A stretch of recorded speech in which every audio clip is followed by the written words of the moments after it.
Social media पर general Bajwa के interview के चर्चे हैं जिसमें उन्होंने इमरान खान, शेख रशीद, मरियम नवाज, नवाज शरीफ, सीनियर सहाफ़ियों हामिद मीर, तलत हुसैन, इब्सार आलम, मतीउल्लाह जान और दीगर अहम मामलात पर खुलकर इजहार किया, जिसमें जनरल फैज़ भी अहमियत के हामिल हैं।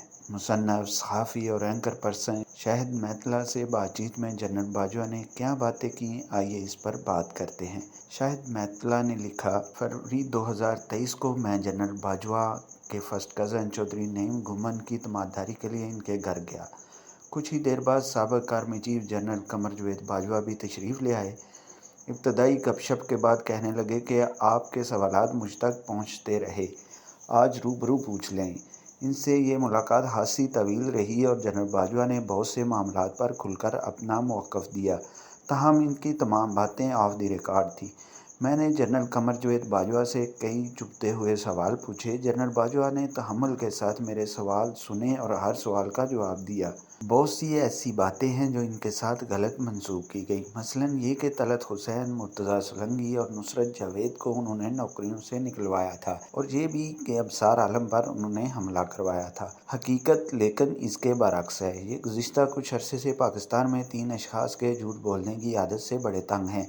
एक इमरान खान, दूसरा शेख रशीद और तीसरा एक सहाफ़ी हैं। कहा जाता है कि मीर शकील उर रहमान को जेल भिजवाने में भी जनरल बाजवा का हाथ था, जबकि हकीकत तो ये है कि मीर शकील को इमरान खान ने जेल में डलवाया था। जनरल बाजवा ने तो उल्टा इन्हें जेल से निकलवाया था। आजकल हामिद मीर और तलत हुसैन जनरल बाजवा के बहुत ख़िलाफ़ हैं। हामिद मीर ने नसीम ज़ारा के हवाले से भी जो बात की कि इसने जनरल साहब को नेशनल डिफेंस यूनिवर्सिटी में शटअप कॉल दी थी, वो बिल्कुल गलत है। तलत हुसैन के करीबी ज़राए के मुताबिक इनको लगता है कि जनरल बाजवा ने इन्हें नौकरी से निकलवाया था। तलत हुसैन को भी उन्होंने नहीं, जनरल फैज़ ने नौकरी से निकलवाया था। आर्मी चीफ ने तो तलत हुसैन की मदद की थी। तलत हुसैन जब पहली मरतबा नौकरी से फारग हुए तो वो जनरल साहब के कज़न अंजम वड़ैच को लेकर इनके पास गए। बाजवा साहब ने तो उल्टा जनरल फैज़ के ज़रिए इनकी मदद की थी। फिर कहा जाता है कि मुर्तज़ा सोलंकी, नुसरत जावेद वगैरह को भी उन्होंने इनके चैनल से निकलवाया था, लेकिन जनरल बाजवा अब से कुछ अरसा कबल तक मुर्तज़ा सोलंकी के बारे में कहीं बहुत ही कम जानते थे। इब्सार आलम को गोली लगने का इल्ज़ाम भी जनरल बाजवा पर लगाया जाता है, लेकिन जनरल बाजवा इसकी सख्ती से तरदीद करते हैं। मेरे साथ मुलाकात में उन्होंने साफ कहा कि आप एक इंसान को कत्ल करना मामूली बात समझते हैं। मैंने आज तक किसी बेगुनाह को मारने का हुक्म नहीं दिया। इब्सार आलम तो जनरल बाजवा पर इल्ज़ाम लगाते हैं कि उन्होंने जनरल साहब को आर्मी चीफ बनवाने में मदद भी की और उन्होंने इब्सार आलम पर फिर भी गोली चलवाई, लेकिन जनरल बाजवा के मुताबिक वो ऐसा सोच भी नहीं सकते। कुछ ज़राए इस हवाले से जनरल इरफान मलिक को भी इल्ज़ाम देते हैं, क्योंकि इब्सार आलम ने इनकी तस्वीर ट्विटर पर लगाई थी। इन लोगों को खदशा है कि शायद उन्होंने ये काम गुस्से में किया होगा। अलबत्ता ये भी हो सकता है कि नीचे लेवल पर किसी को गुस्सा आ गया हो और उसने ये काम किया हो। जनरल बाजवा असद तूर को भी नहीं जानते थे। उन्होंने असद तूर के वाक़े का भी अगले दिन पता चला था। आर्मी चीफ को हर चीज़ की खबर नहीं होती, इसके करने के और बहुत काम होते हैं।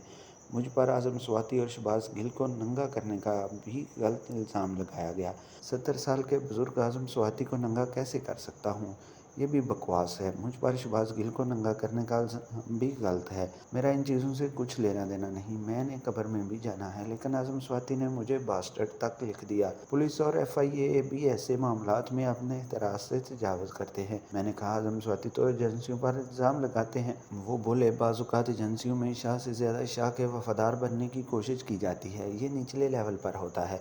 बहरहाल मेरा इन मामलात से कोई ताल्लुक़ नहीं था।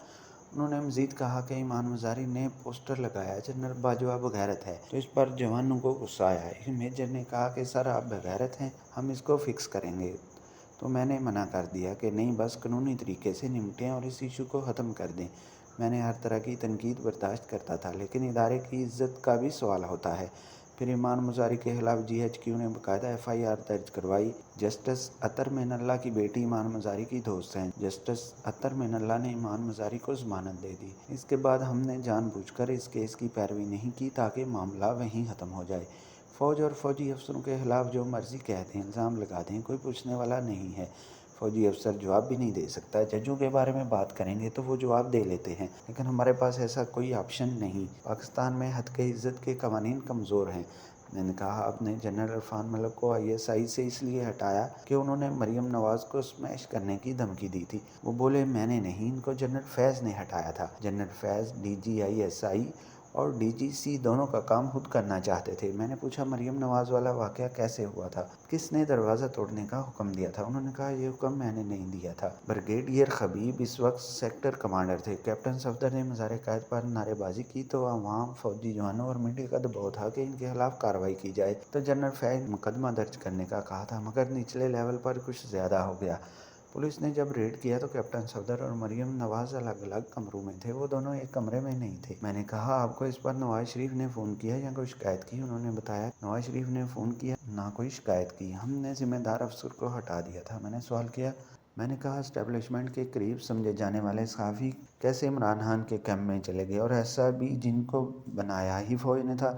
یہ بولے بالکل، ہم نے کچھ صحافیوں کو بنایا، ان کو ہم خبریں بھی دیتے تھے، ان سے پروگرام بھی کرواتے تھے۔ ہوا یہ کہ جب فوج کی نون لیگ کے ساتھ لڑائی شروع ہوئی تو ہمیں ایسے صحافیوں کی ضرورت تھی جو ان کے خلاف بات کریں یا ان کے مخالف ہوں۔ اس طرح ایئر وائی کی ہمیں اس لیے ضرورت تھی کہ وہ ہماری بات کرتا تھا۔ چودھری غلام حسین اور صابر شاکر کو تو میں فیلڈ میں بھی ساتھ لے کر گیا۔ جب فوج نے اپنی پالیسی تبدیل کی تو ہمیں ایسے صحافیوں کو آہستہ آہستہ بتانا چاہیے تھا، آہستہ آہستہ ان کا بیانیہ بدلنا چاہیے تھا اور ان کو آہستہ آہستہ تبدیل کرتے، لیکن ہم نے یہ نہیں کیا اور ہم نے ایک دم اپنی سائیڈ بدل لی۔ اس سے وہ صحافی وہیں پر رہ گئے۔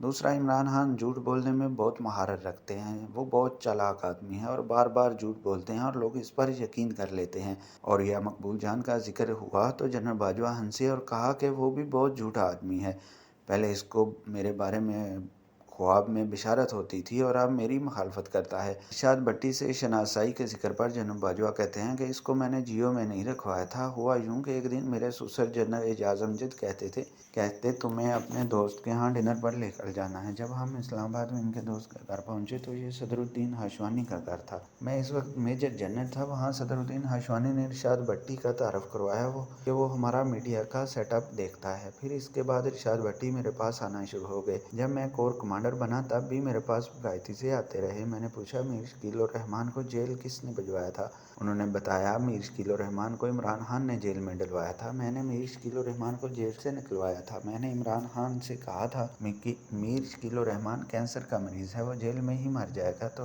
پھر اس نے بات مانی۔ میری جنرل باجوہ سے ملاقات کے وقت میڈیا پر شیخ رشید کی گرفتاری کی خبر چل رہی تھی۔ جنرل باجوہ بولے شیخ رشید کو گرفتار ہو گیا ہے، اس کو کیوں گرفتار کر لیا؟ وہ تو بالکل زیرو ہے۔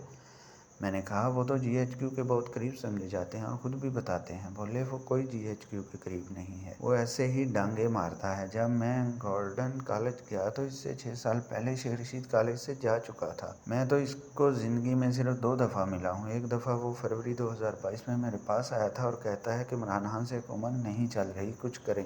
شیخ رشید جیسے چھوٹے آدمی سے بھلا میں خود کیوں ملوں گا؟ اس کا کوئی انٹلیکچوئل لیول نہیں ہے، بالکل فارغ ہے اور مسلسل جھوٹ بولتا ہے اور ایسے ہی نجومیوں کی طرح ترینیں دیتا ہے۔ جنرل باجوہ نے مسکراتے ہوئے کہا، ملاقات کے دوران جب میں جنرل باجوہ سے سوالات پہ سوالات کر رہا تھا تو انہوں نے ہنستے ہوئے کہا، آپ میری طرح بہت بے چین روح ہیں، آپ صبر سے سنیں گے تو آپ کو سب سمجھ آ جائے گا۔ اور واقعی ایسا ہی ہوا۔ تو میں نے کہا آپ بہت اچھی سٹوری ٹیلر ہیں۔ جنرل باجوہ نے ہنستے ہوئے جواب دیا، میں جب لمز یونیورسٹی گیا، لمز یونیورسٹی اینٹی اسٹیبلشمنٹ سمجھی جاتی ہے، لیکن میں نے وہاں 6 گھنٹے سے زائد گفتگو کی، طلباء کے سوالات کے جواب دیے۔ اس پر یونیورسٹی کے ریکٹر نے کہا، سر آپ کو استاد ہونا چاہیے، آپ بہت رواں گفتگو کرتے ہیں۔ جنرل باجوہ کی گفتگو کا دوسرا حصہ جلد جاری کیا جائے گا۔